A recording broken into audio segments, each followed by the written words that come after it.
Menurut Isnaini Madani, Kepala Dinas Pariwisata Kota Palembang, yang ditemui mengatakan, dari sekitar 70 destinasi wisata yang ada di Kota Palembang, pihaknya hanya menyiapkan 13 destinasi wisata unggulan untuk tamu Asian Games, mengingat keterbatasan waktu para atlet dan ofisial pada ajang ini.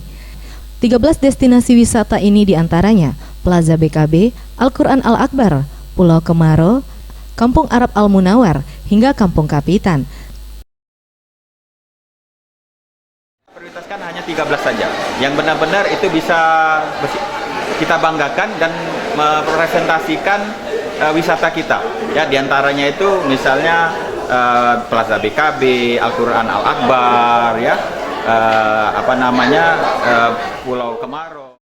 Selain itu juga, Dinas Pariwisata akan menyiapkan festival tematik di sejumlah tempat yang berada di sekitar jalur Sungai Musi. Seperti di Pulau Kemaro akan diadakan atraksi Barongsai Dragon. Kemudian di Kampung Arab akan digelar atraksi yang bernuansa Arab. Tim Liputan, Sriwijaya TV.